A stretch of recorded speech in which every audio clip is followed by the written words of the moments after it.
Back then I was depressed, like in college, heartbroken, super down bad. I had like a couple $1,000s to my name and I just wanted to make something work. And that's how I made my first $100,000 month back in 2020. One piece of content can make you hundreds of thousands, if not millions of dollars. You need to double down on that and build systems around that. Views doesn't equal dollars. Focus on really providing value. You can make 6 figures a month organically. You have to capitalize on your current opportunity and water your grass. So do not get caught up with shiny objects. You gotta focus, you gotta lock in. All right, so it's been a long day.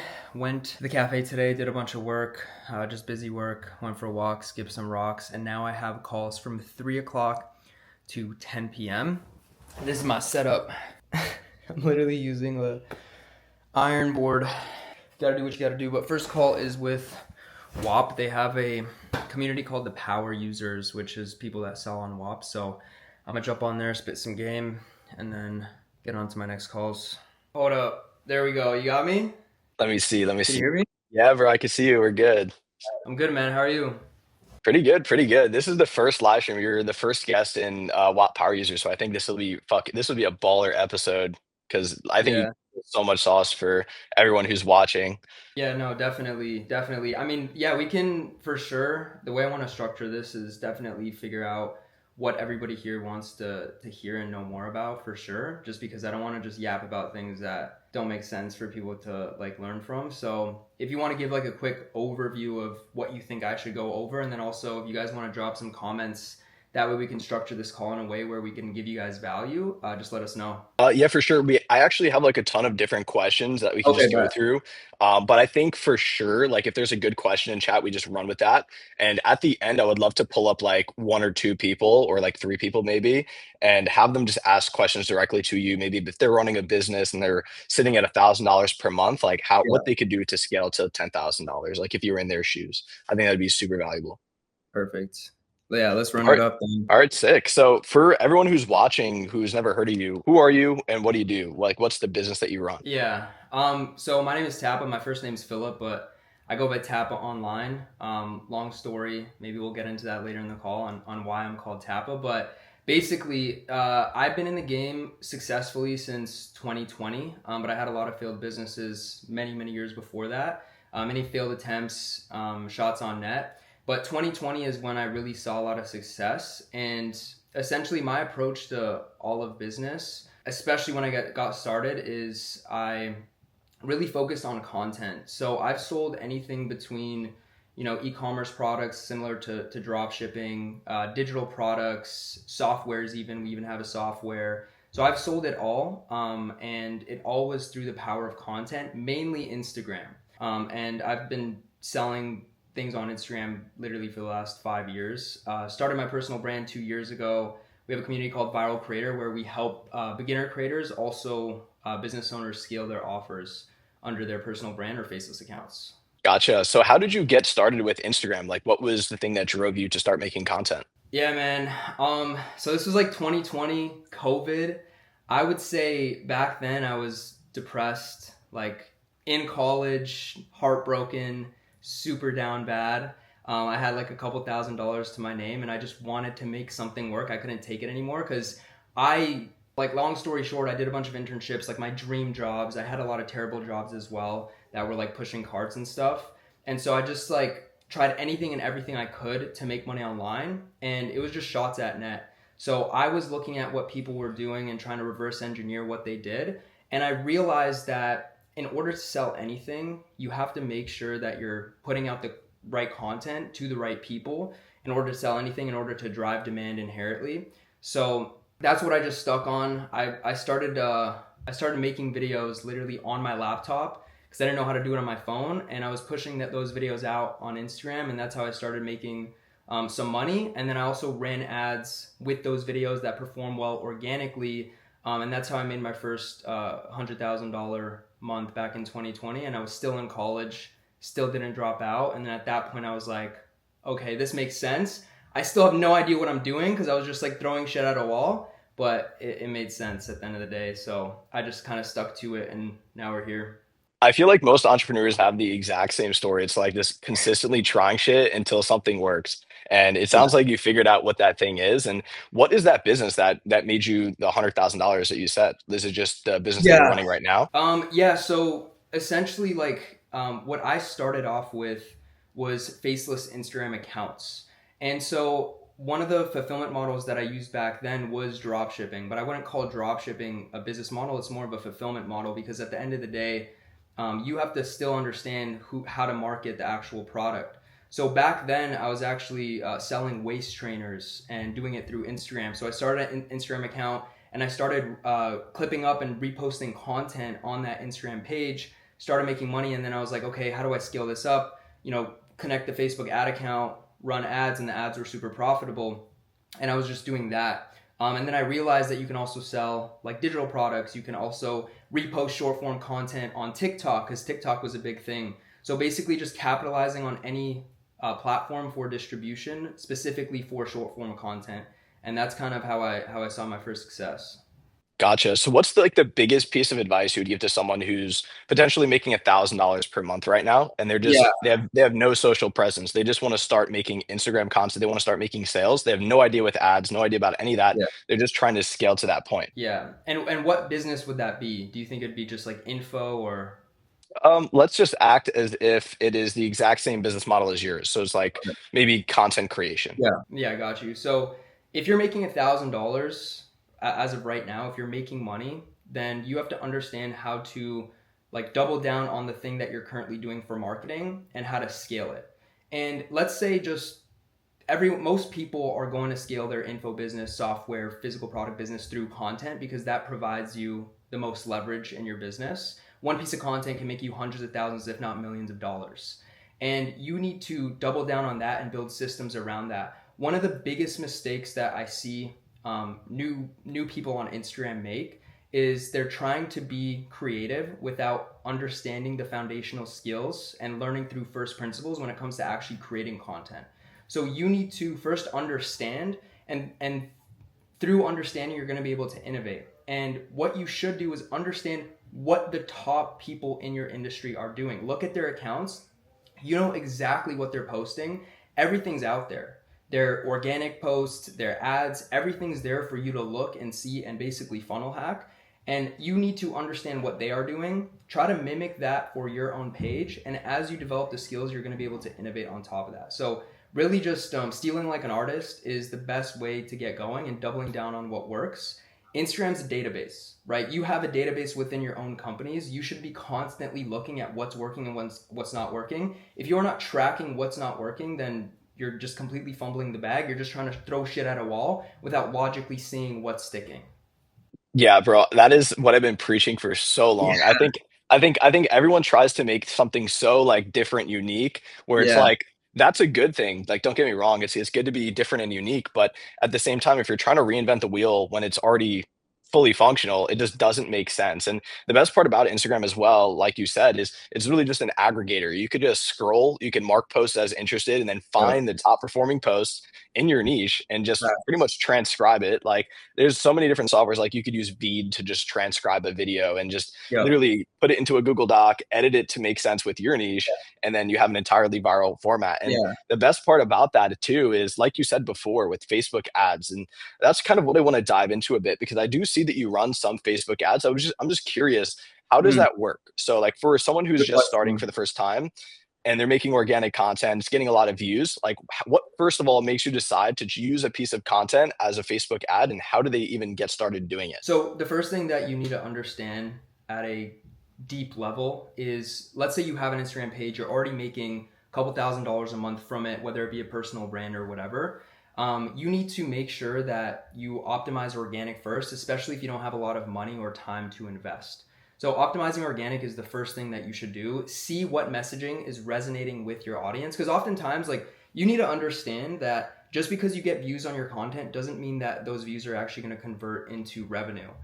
It's really, there's a connection between the messaging that you use in your content and the product, right? Because at the end of the day, content is like the center of your page. So you have to make sure the content resonates with the audience, brings the right audience, and then also sells that product, right? That's what your content is for. People will not buy just by clicking on a link. The content needs to pre-sell the product, right? So forget about getting as many link clicks as possible and like optimizing your conversion rate. You have to be optimizing the traffic that you're bringing into that link. Nothing else matters. So understand that first.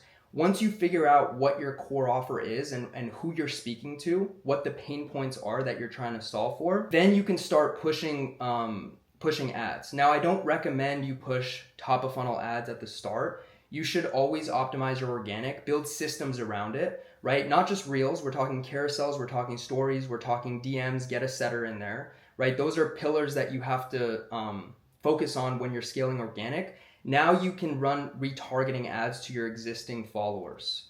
And then after that, you can then run top of funnel ads, right? Top of funnel ads is basically getting new and cold traffic into your funnel. Now, this is one of the most difficult things when scaling an info business. It's constantly finding cold traffic. Now, there's a ton of different ways to do it. You can get a clipping team on board. You can scale through carousels and top of funnel posts like carousels and reels. Or you can do similar to what we do, which is we have a self-liquidating funnel where we run ads and people purchase things at a low ticket cost, which with a couple upsells. And our goal for that is not to make money off of the low ticket products, but to build the ecosystem, to get as many people into our sales funnel as possible in order to sell them down the line into higher ticket products, right? So we actually don't make any money off of our low ticket products. It's all through on the back end. Awesome. So what does that look like? So what is your low ticket price? What is like your high ticket price? And how do you get a low ticket person into that high ticket? Yeah. So first and foremost, like whenever you're building whenever you're building a business, you really need to think about just the general ecosystem, right? And also the customer journey, ecosystem and customer journey. So when a customer first finds out about you, and Kosher, you want to speak about ads specifically, correct? We could talk about anything. I think Yeah. that'd be super valuable for people with Yeah. ads, but we could still talk about just like the funnel, like the Yeah. ascension Yeah. almost, like how you get a low ticket person on a high ticket. Yeah. So this is something that we've been running probably for like the last 3 years on multiple different offers. Viral Creator isn't the only offer that we run it on. But essentially what we do is we run, and by the way, for anybody watching, you can literally look at our Facebook ad library if you want to see our creatives. Like it's there, the data's there. We're crushing it, obviously. And our first product is essentially like a $20 product where we get people in at a low cost. After they purchase that thing, they get upsold, right? So the average order value could be, let's say $80, and our cost per acquisition could be around $80.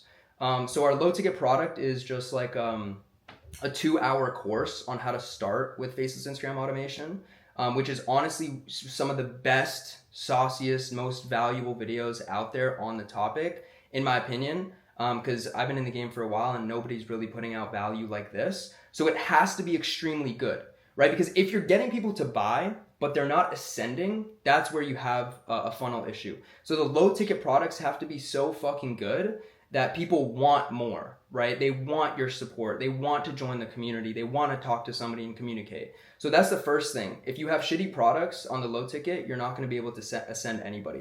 So we have the $20, then we have the $100, then the $197, and it pretty much just stops there. We have 3 low ticket. We try to, get people to purchase. Like after the low ticket, I'm not going to get into numbers, but it's very consistent on people that actually take the upsells. Right? So we're able to spend a lot every single day in order to get new people in our ecosystem. Now, those people aren't going to send today, right? They're not going to purchase a 3K or a 5K today, but now we can start the nurturing process. Now we can nurture them for 2 weeks, 4 weeks, 6 weeks, whatever it is. Every customer has its own like customer journey, like buying process. Now, on average, each customer needs at least 7 touch points to actually consider purchasing that thing. So we call that in marketing like frequency, right? And that's why I talked about ecosystem. Why is ecosystem important? Because let's say nobody's seen me before. They purchased the $20 product. They're like, yo, this is dope. Like this makes sense. This is awesome. We want to make sure that we're constantly hitting them with touch points, right? So we hit them on email. We hit them on SMS. We hit them on Instagram. Remember, Instagram, stories, carousels, highlights, DMs, reels, right? We're hitting them on YouTube. Right? So we're hitting them on all these different platforms, and now they're getting me every time they open their app, whatever they're consuming, I'm there. reminding them, right? They're going back to the course, they're consuming it, they're taking action on it. They're like, I want to know more. I want one-on-one help. I want to join the community. And that's how you get people to send, is by providing as much value upfront as possible. Where again, right, we're even before they go on a sales call, right? They're already pre-sold. They already know they want more.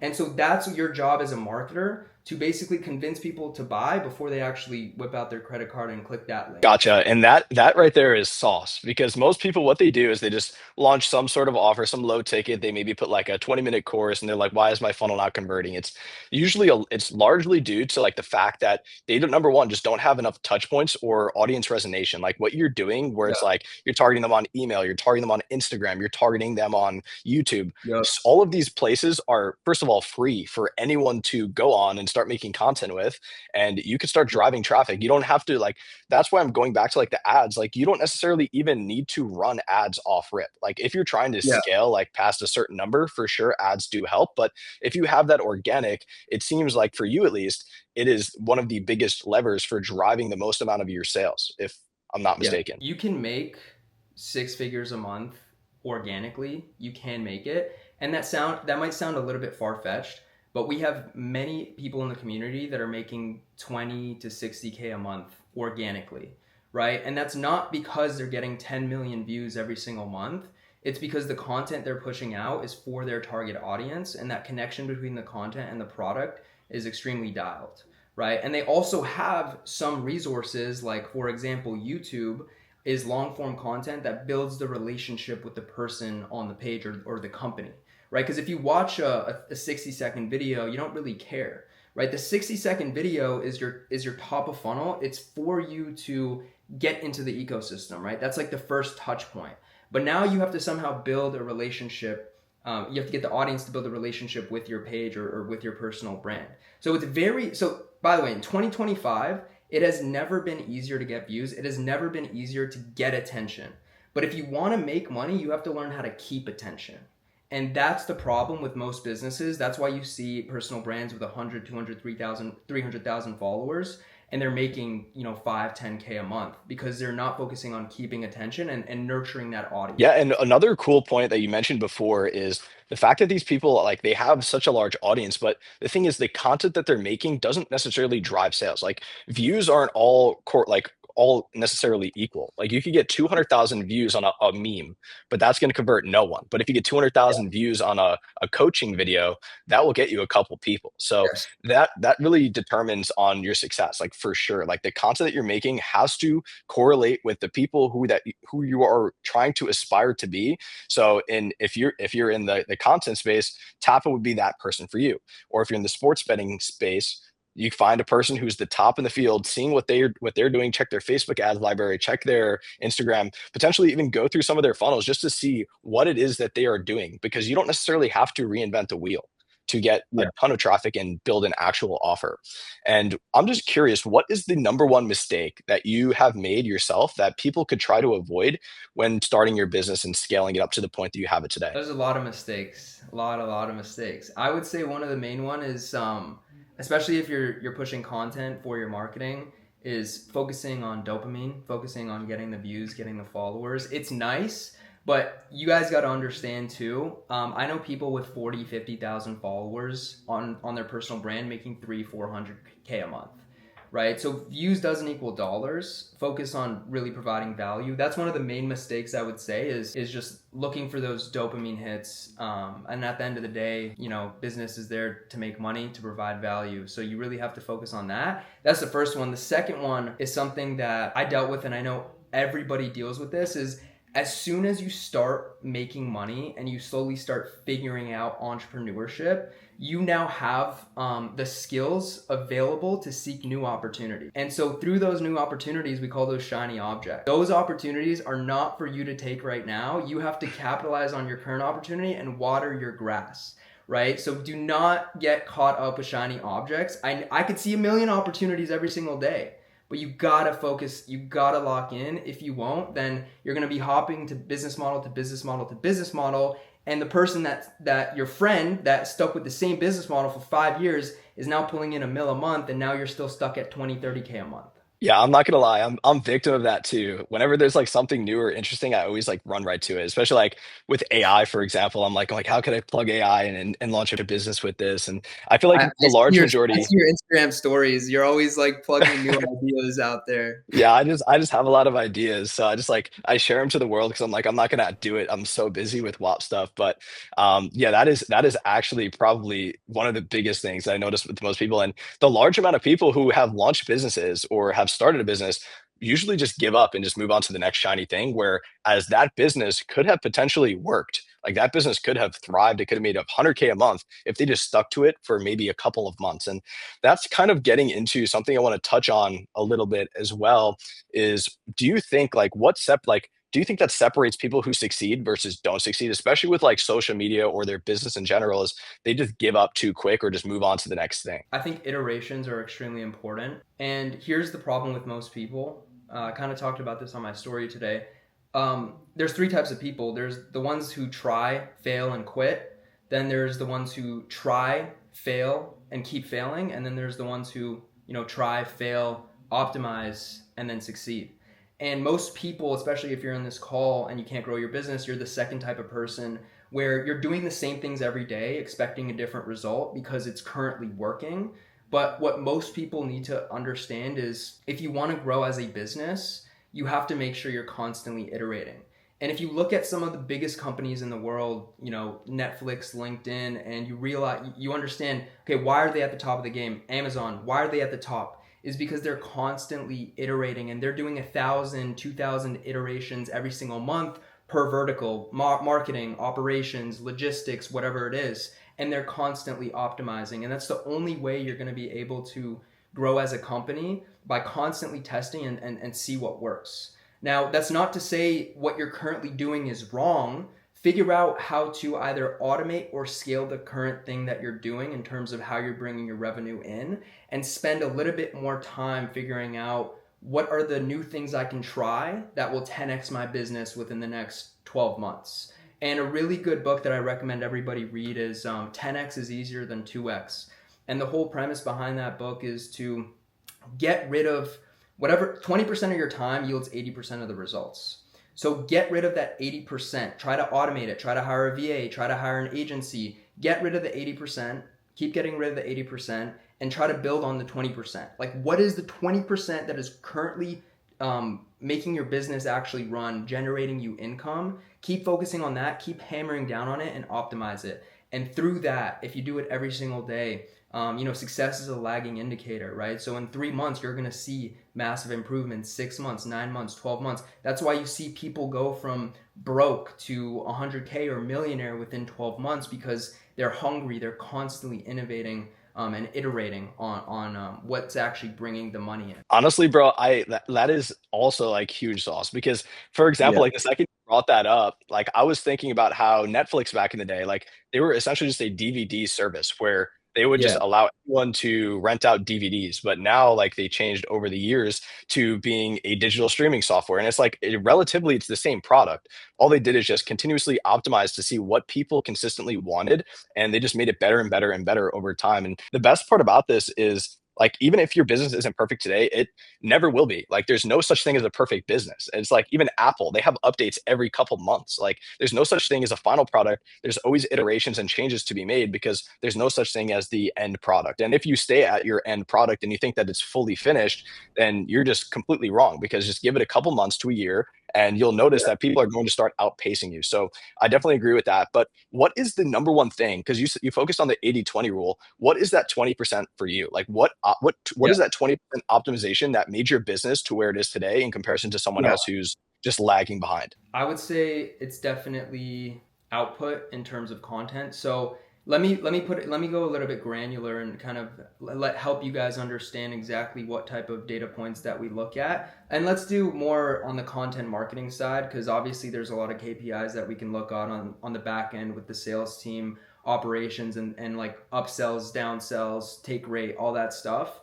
But let's look at Instagram, because if you're not doing 100K a month, most of that stuff doesn't really matter. You're having a lead quality and a lead quantity issue. So when it comes to Instagram, you should be posting, number one, you should be posting every single day, maybe even twice a day, and always measuring what the earnings per click is on your offer, right? Whether you're selling high ticket, low ticket, whatever it is. And you should always keep track on what content just blew up. Did it make me a lot of money? Did it not make me a lot of money? So always look every single day, like what's actually bringing you the money. And so as you do that every single day, right? Let's say you have a month of data, then 2 months of data, then 3 months of data. And let's say you're constantly like, okay, this piece of content, although it got 1 million views, it didn't work. Throw it away. But this piece of content got 100,000 views. It made me 2K. Okay, let's do more of this. Let's do more of this. Let's do more of this. And so as you're getting rid of testing and getting rid of the things that don't work, you're keeping the things that do work. And then you're also systemizing it where you're like, okay, let's double down on this. Let's now post 2 of this type every single day, right? So that's an example of Reels, right? You're getting in the right audience, but you're also able to convert them, right? And then on top of that, you can see what's working on carousels or on stories, right? So just always understand what's bringing that audience in and what's converting them. Because I've had so many pieces of content that have gone in 1 million views, 2 million views, 3 million views, made $0. And some content gets 100,000 views and makes you thousands of dollars. Some YouTube videos get 1,000 views and make you $200,000. I'm not even kidding. It's because of the targeting, right? It's because of not how many people watch it, it's because who watches it. And you need to completely shift your mindset on dopamine driven activities and focus on what pushes the needle in your business. 100%. And this sort of goes back to like what you were saying before, when it comes to like straight up just dopamine. Like everyone tries to optimize for views when views aren't the end all be all. Like views do not necessarily matter if they're not converting to anything. That's the same reason that you said before that these 200,000 to 300,000 follower creators are only making like 2 to 5K per month when they could be making 20 to 30K per month pretty easily if they just Yeah. optimize their audience correctly. And I kind of wanted to touch on something because I noticed that you do something similar, where it is the affiliate model, like where you have a ton of your like, because I noticed as well, because I did a lot of research like on your page before this live stream, Yeah. you have a ton of people in your network who are doing the affiliate model to drive more traffic into your community. And I'm very curious because I think that could be something that could be applicable to a lot of people in here who are just not utilizing affiliates. Yeah. How have you noticed affiliates impacting your business, and how are you having them replicate your success to drive more traffic to your offer? Good question. So yeah, so 2 things on that. Number one, anybody that's new, we don't necessarily push them to affiliate for our offer. It's actually mainly just the coaches in the community. So we have 5 coaches, and all those coaches are like basically like the faces of the community, including myself. And the whole goal of that, it's like a cross-pollination ecosystem play.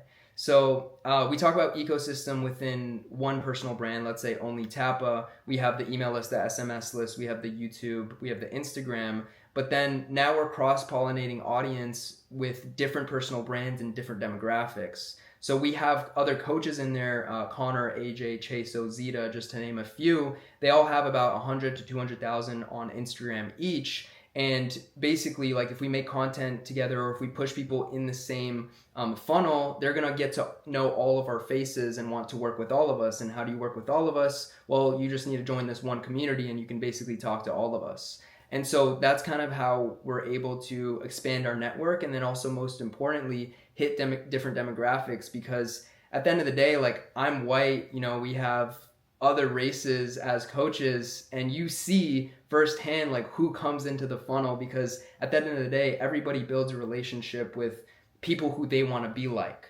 right? So I'm gonna stop there just in case I get myself in trouble.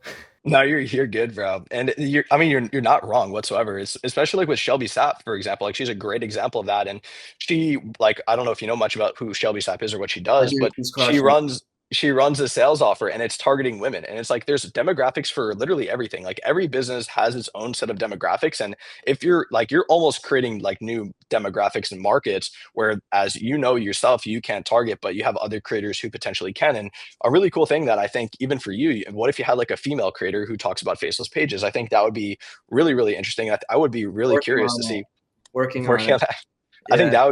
that would be a really cool play is if potentially you have an ecosystem where you just have people in all different ranges, demographics, like maybe even like a 50-year-old or 60-year-old. I think that could be really interesting for your affiliate offer. And you're almost creating an ecosystem of people. And that is also a lot of sauce for you guys who are listening in because most people don't even tell you like about their affiliate offer and how it works. And this, in my opinion, is one of the biggest cheat codes for scaling a community because it's not reliant on you. It's essentially following the 80-20 rule. Like this is the 20%. You just get the good people who are in your community and then you turn them into your affiliates where they could actually go in and sell for you on behalf of you and even earn a percentage. And I'm Yeah. just curious, do your affiliates also earn a percentage of the higher ticket or do they Yeah. just Everything, yeah, because well, the coaches obviously not only are they hired on as coaches, but we look at them more as like partners, and we want to give them a piece of the pie. Because at the end of the day, I would say fulfillment is only as strong as the people leading the charge, which is going to be the coaches. So you need to make sure that they are invested and they also have a benefit on the upside of the business. Otherwise, they're not going to care as much in fulfillment and student success. And that's kind of the way I wanted to structure fulfillment is because these are all incredible entrepreneurs and incredible creators in their own right. And I know damn well they can make a ton of money without me. So how can we make it mutually beneficial and make sure we build something together where they get a large percentage of the upside?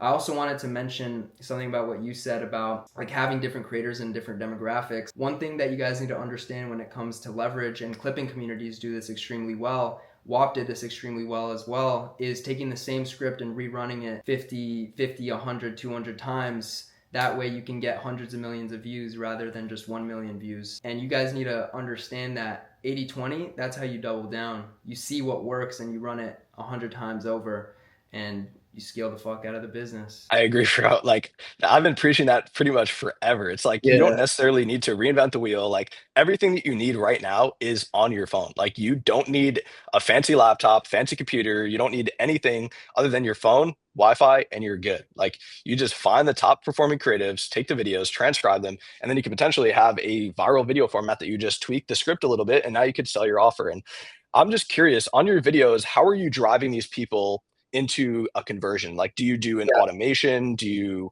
have like something in the video where you say something like, check my link in bio? Like, how are you driving these different sales? It depends on what the type of video is. I mainly focus on two types of videos when it comes to Instagram, just to dumb it down for everybody. The first one is top of funnel content. It's content that's meant to go viral. It's insightful and it provides education for people, but it doesn't like really explain things. It's kind of like top of funnel. If you look at my Instagram, you'll see these videos. I go, what do I say? I say 0 to 10K a month, 4 simple steps in under 60 seconds. Like that's an example of a video that we ran to hundreds of millions of views.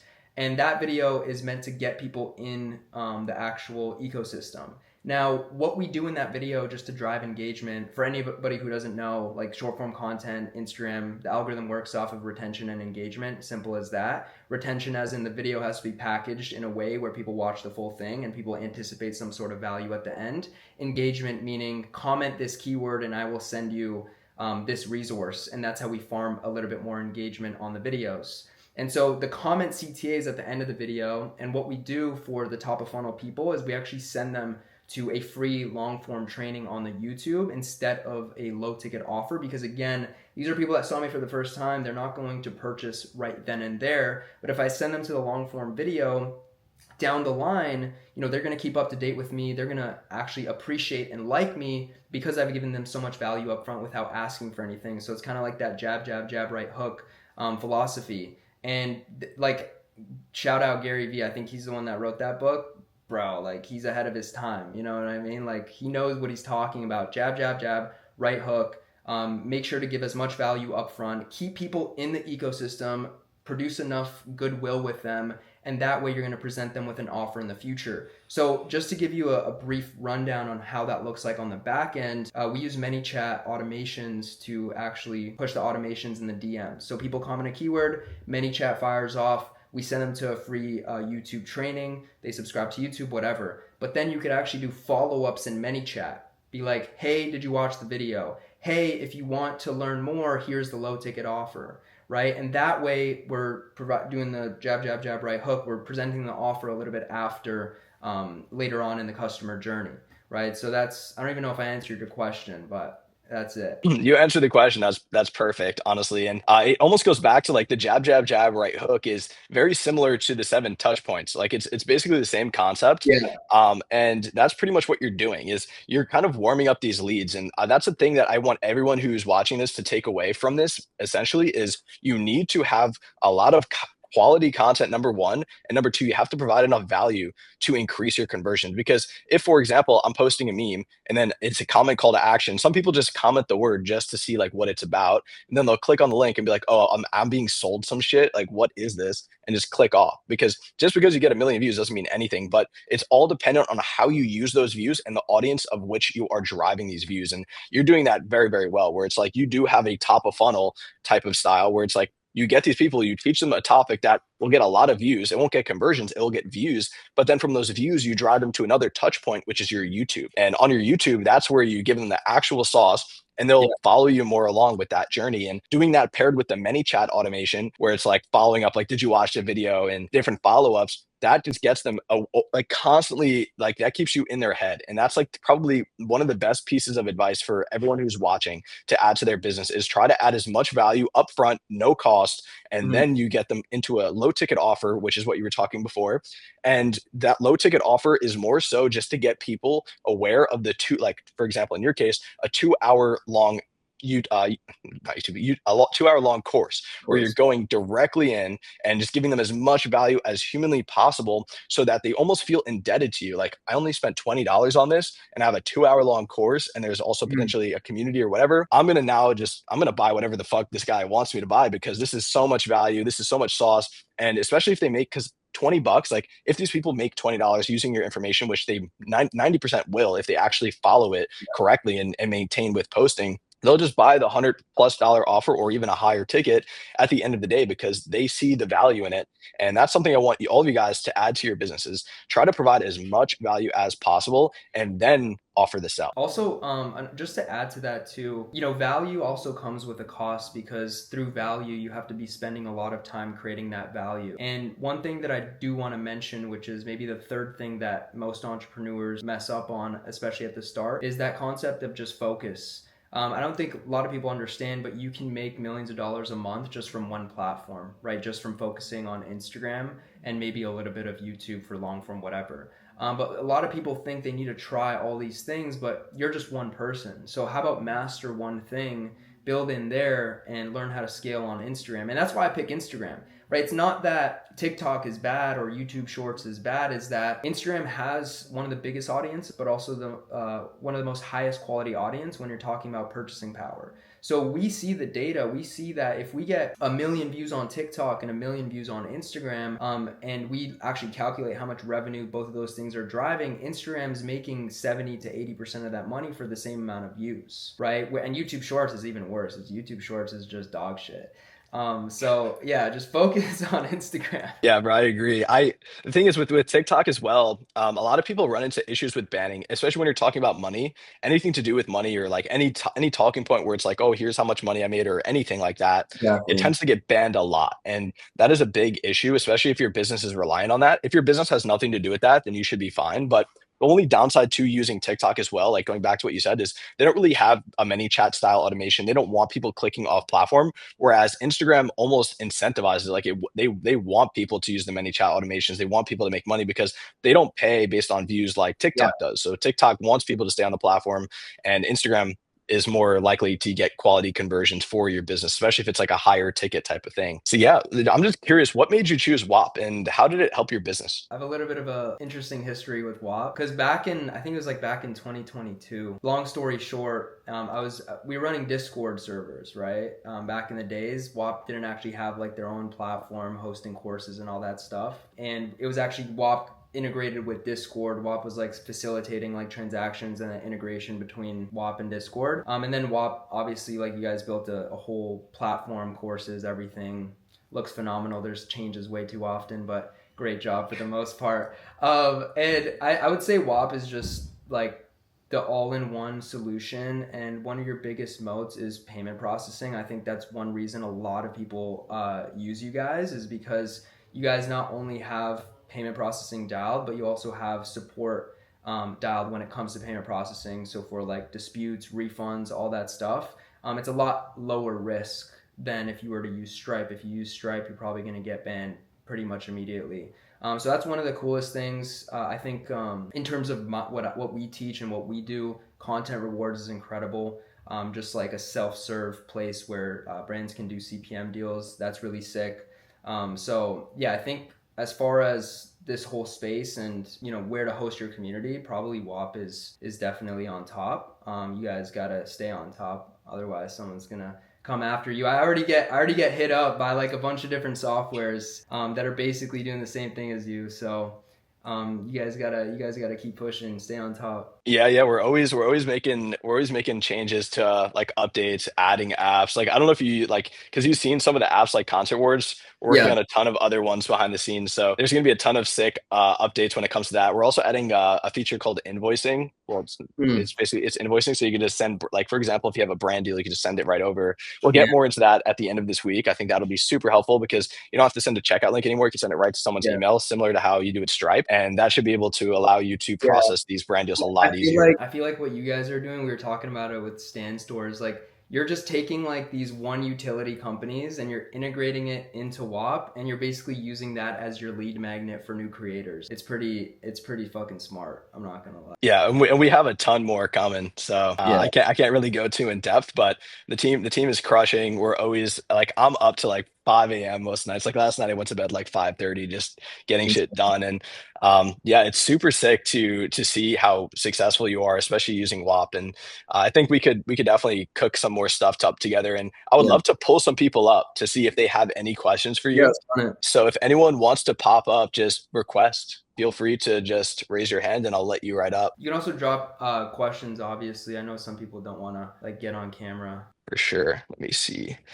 Yeah, I'm recording it. WAP on top. WAP is on top. 10X Rule by Grant Cardone. Have you ever read that book? Nah, I haven't read that one. I heard about it, but just like, I don't know, Grant Cardone's kind of sketch, so I don't consume too much of his stuff. I'm sure there's a lot to learn from him, and I'm sure I would chat GPT the book probably sometime soon. I've read a lot of books in my day too, but also one thing with reading books is before you read a book, you need to understand what the issue you're trying to solve is. Because oftentimes people read books, and the purpose of reading books, in my opinion, is to read it, to understand it, to immediately apply into your life. So understand what those pain points are that you're experiencing and then read that book. Because people ask me, what book should I read? It's like, shut up. Like, what problem do you need to solve? And then maybe I'll recommend you a book that solves that problem. Right? People think there's this one book that's gonna just change the whole life, their business, whatever. All right, looks like we got a question from Henry. What's your best piece of advice for nailing a niche over social platforms? The first thing that I do, I have a very simple process anytime we're creating content or creating a new Instagram page business. And essentially, it always starts with identifying who's winning within the market. So understand this, and this is a big thing that not a lot of people take in. When you're hopping into a market, let's say it's my niche, right? Make money online with content. There are so many players, but also there are consumers and businesses making 100 million, $1 billion. Like there's billions of dollars being spent every single year. And so there's not just one business that is taking that market's share. So you need to understand, since this business is evergreen, right? Making money online is not going anywhere for the rest of our lives. It's always going to be on an uptrend or just like an evergreen horizontal line, right? And you need to understand that if businesses are growing and dying in these markets every single day, what's stopping you from growing or dying? It's generally the marketing piece. So you should look at companies that are killing it right now, not companies that have been around for 5 years because they might be on a decline, right? And so you always have to see who's actually crushing it in the space and who's growing their revenue, month over month, year over year. And if you identify that, you should be able to funnel hack them right away and see exactly what things you can take from them to grow your business. Funnel hacking is something that I literally do all the time. I'm sure Kosher does this too. We're just always constantly looking at what new offers people are running, what new personal brands are spawning in. Because if you stop doing that, you slowly die, right? Think about it like this. The only reason WAP can grow is by understanding what creators actually need for their success, right? And that's how WAP is going to succeed. by solving the creator's problem, the business's problem, my problems, right? If they're not solving my problems, I have no incentive to use WAP. So you have to pay attention what's trending in the market, what are the problems to solve, what are the new things that are popping up, right? So think about it like this. AI is on an uptrend. AI agents, ChatGPT was on a massive uptrend back in 2023. So if you're in the make money online space, you need to use AI as a hook point, right? You need to learn AI to show your audience how to leverage it in their business. And that way, not only will you leverage trends to get more views, you'll also be able to provide more value because that's what's in demand right now. It's how can I use AI for this operation, for this business practice, for content, whatever it is, copywriting. Like you see influencers went from I'm going to teach you copywriting to I'm going to teach you AI copywriting. You know what I'm saying? Yeah, bro. It's so funny. It's so funny, bro, because it's so true. And the fact that this literally ties all back to like what you were saying before about like legit like the 80-20 rule. It's like that is the 20%. Like that following the trends, adding it to whatever content you're making. And it's so funny because we do that internally all the time. Like we find whatever a trending talking point is, or we find whatever a trending topic is, and we just integrate Yeah. that talking point in with the main piece of value. And it works so well, especially Yeah. like on Twitter. Like if you create narratives around whatever it is that you want to talk about and then integrate whatever it is in. So like for example, here's how to start an AI WAP business. Like that is a entirely new video as opposed to here's how to start a WAP business. Like how to start a WAP business, kind of boring sounding, but how to start an AI WAP business since it has that trending touch Yeah. point just makes it sound Exactly. so much more interesting. It's also like when you guys launch content rewards because you knew that creators like Iman and Luke were building their own internal teams. And so you were like, wait a minute, let me commoditize this. Let me make sure everyone's able to access something like this for their business. And then you release it to the public. Now, maybe content rewards isn't making WAP a ton of money, but the amount of enterprise value that it's adding is probably in the tens of millions, if not hundreds of millions. Yeah, bro.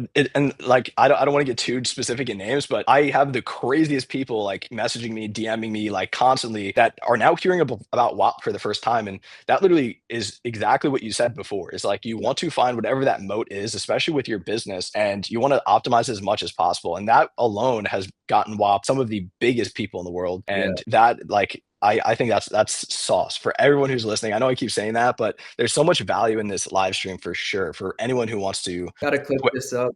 Gotta clip Yeah, this bro, up. I'm gonna take this live stream. I'm gonna turn it into like a 10 to 15 minute like course type Yeah. thing. And I'm gonna throw it in like there's a little tab called like courses coming soon. And I'm Fine. gonna put that in as well. And like for anyone who is watching and is in this community, I'm gonna like I'm pretty much taking over and like trying to help you guys scale your business like as much as possible. So Tapa is like probably the best guest for social media that I could potentially bring on. So this is like so much value for you guys. So try to take as much as you can from him and see how you could apply it to your business because everything that he says, I pretty much agree with 100%. Like, this is not like some game where it's like, oh, yeah, like maybe you could do that. Like, no, this is Yeah. what you do to scale your Instagram, your social media, and here's how you could get more sales for your business. 100%. And on top of that, like I talked a lot about first principles, and those are important to implement in your life. But also, if you want to be a little bit more tactical with it, I always suggest like follow me and your other competitors, or always take inspiration from what we're doing because we're always innovating as well, right? We have a big team. We're working hundreds of hours a day with the size of our team now, and we have a lot of leverage. So we're able to test a lot more than you. So it's important, again, instead of leveraging your own time by trying to test things, leverage our time because we're spending hundreds of hours every single day, see what we're doing, and then try to just take pieces that you think will work for your business. And that's how you can be tactical, is just by being in the know. And in order to be in the know, it's all about leveraging other people's time. Another way to put it is like Instagram's a database, right? You have a database. Look at it, use logic, and implement what you need to implement. I'm just curious, how big is your team at this point? Because it seems like you have a lot of people under you now. We fire and hire a lot. Oh, I'm gotcha. not gonna lie. So I would say maybe I want to say around like 30. Let's say. Shit, bro. That's insane. Yeah, 30 yeah. people. We have like definitely like we have very consistent people have been here for years, and then we fire and hire a lot. Obviously, there's a lot of like sales guys, VAs, things of that nature. So, but yeah, I would say around 30 right now. maybe more. I don't know. How are you hiring these people? Are they just people inside of your community that you see are like, yo, this dude's sick, like let me hire him? Yeah. So one of the interesting things when you get to higher levels of business is you need to partner with the right people that are extremely talented in their own right. Right. So I can only do so much in terms of management and building systems because I can't focus on operations and I can't focus on sales. Like if you're a sales manager, you understand you gotta be listening to people's calls. You gotta make sure like it's a full every role is a full-time job. And so obviously I have partners. I want to be able to do this without my partners, and they are extremely talented in their own vertical, right? And I barely talk to them. Like I talk to them like a couple times a week. Like maybe one we'll take a call and then we'll text back and forth. But we know that each of us are getting what we need to get done, and we only text each other when we need to cross pollinate. So I would say that talent is one of the hardest things to find, and it actually took me a very long time to find the right talent. I got burnt by business partners in the past. I've had a business partner take many hundreds of thousands of dollars away, which is whatever, it happens, and you get better from it. But yeah, it's like that's the key thing. So in terms of hiring, one of the most important things is if you're looking for partners is definitely within your network. Always vet your partners because you're basically marrying them. In terms of people under you that are not your partners, definitely referrals is a big thing. Probably Upwork for like VAs and editors and like lower level positions. But yeah, in terms of like management positions, it either requires a lot of training or you need to be able to be willing to invest a lot in that person. And I'm telling you, like some people we have on board, they make, a six-figure salary and they are worth every single penny, like no doubt. For sure. And the best part about this is like you could essentially just find people inside of your community. And I noticed since you do have a large Instagram following, does that at all help with recruiting? Like whenever you're trying to onboard different people for specific roles? Before I started a personal brand, I had a more of like a low-key personal brand that was straight B2B, just like on some agency stuff. And I went to a lot of networking events and I met a lot of people. I would say networking events is one of the best places to just find really high level entrepreneurs because you'll go to networking events and you'll see the same people there. Like you won't meet a lot of new people. Like whoever's at the top is at the top. And it's interesting because I see like any networking event I go to, I'll see like a handful of people I met in the past or my friends. And oftentimes it's like it's a text away. Hey, do you know somebody that does this? They'll refer me to an agency or a freelance or whatever it is. And really networking is the big thing, and just it's a numbers game too, right? You got to hire slow, fire fast all the time. And also one of the big things which not a lot of people understand, the difference between partners and employees is partners are exceptional in their own right and you don't have to babysit them.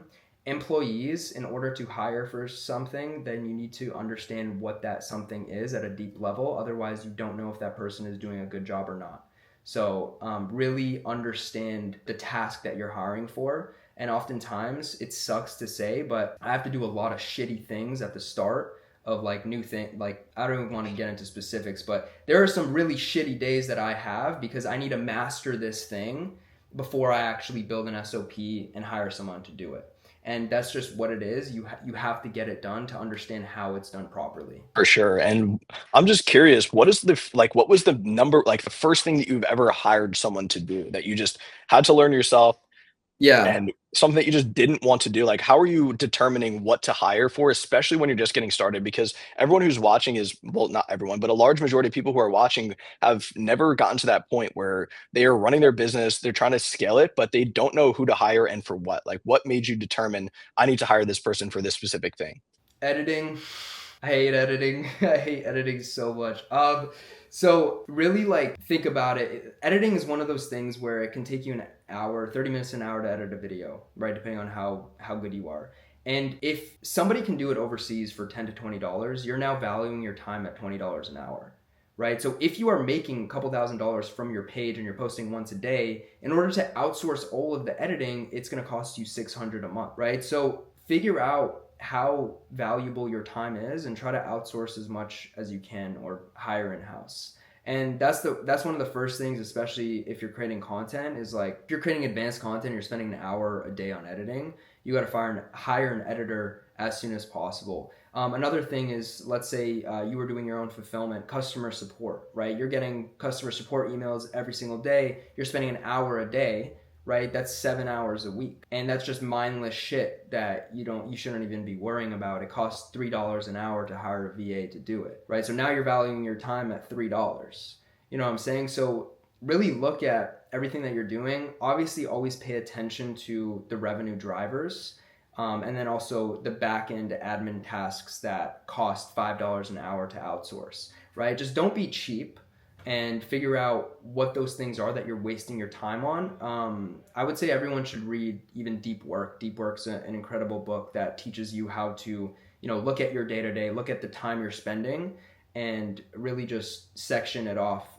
Because that's what I do all the time is like, what am I wasting time on? What's repetitive? And then I have to, delegate that to certain team members depending on who's doing what. Gotcha. And yeah, that's something that everyone who's watching could definitely apply to their business right now. And that is actually like those are two of the things that I automated as well. Like Yeah. in order, like editing, I used to do that myself. I outsourced that. And it's like the second after that is like you need someone to just manage your community or manage whatever it is, like some sort of system in place. Like if you have emails, if you have a WAP community or whatever else, you just need the small pieces that take up, let's just say 20% of your day. You have now 20% more time to focus on things that will drive more impact.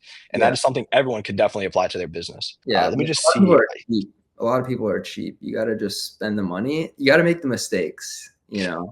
I agree. I mean, even I remember drop shipping back in the day. I probably wasted thousands of Yeah. dollars just launching different drop shipping businesses. And it's like everything comes at a cost, but that cost is education. Like, Yeah. regardless of the dollar value, you're learning something from it. And if you're not learning anything from it, then to be honest, I don't think you should be in business because you need to understand the failures that you're making and learn from them. Like, if you're not learning from your mistakes or your failures, then you're not going to succeed. Like, you have to constantly make iterations, keep trying things, and keep failing over and over and over and fall face first into a brick wall essentially until you Yeah. find what works. And that's kind of like what you said before. Is like you just consistently tried things and then eventually you found what clicked. And that will happen with everyone as long as you keep making iterations, keep testing, and don't, like, for example, a large thing that I notice a lot of people who are running these communities or these businesses is they'll post like one or two times or three times and they'll be like, oh, it's Yeah. just not working. I'm not going to do this. I'm just going to run ads. It's like, yeah, you could do that in theory, but like, why not just try the easiest way that you could drive your business up and then scale your ads even easier in the future?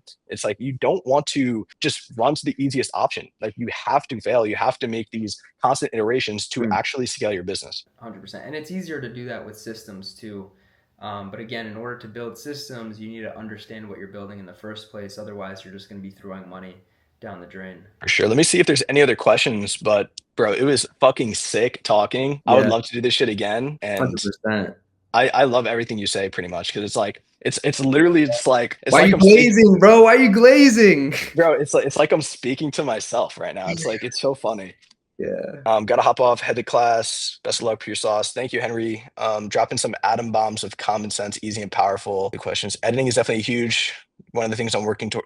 One of the biggest things my time's going towards currently. Yeah, 100%. Editing is probably the easiest thing that you guys could outsource, and it's like $10 per video or whatever it is. So it's worth it for pretty much everyone. But all right. Yo, can you hear me? Yeah, I can hear you. Your camera just turned off though. Oh shit. One of those WAP bugs. I'm experiencing a WAP thing. Yeah, we're working on live streams. We're actually working on all of our native apps right now too. So like everything is gonna just get overall better as we go. But yeah, bro, super fucking sick. I would let me see.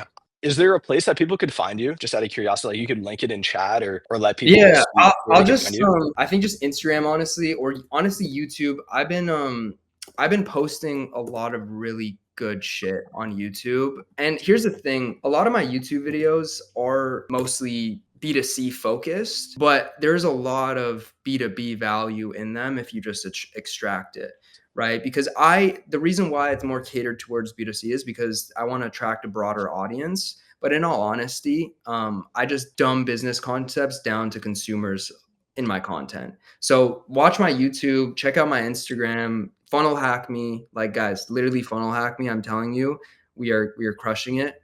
You're gonna be no competition to us because we're fucking lethal. So don't worry.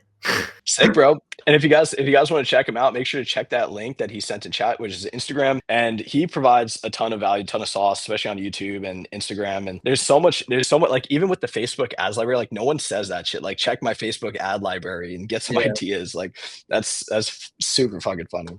yeah. But all right, man. Awesome talking. Hopefully we can do this again soon. And hopefully 100%. everyone in the chat and in the live stream got some value from it. This is going to be saved. I'm going to send this to you as well in case you want to use any of the footage or anything like that. And yeah, that's pretty much it. Thank you guys for tuning in to the Yeah. first Thanks for having me. Take it easy, bro. party. Thank you. See y'all later.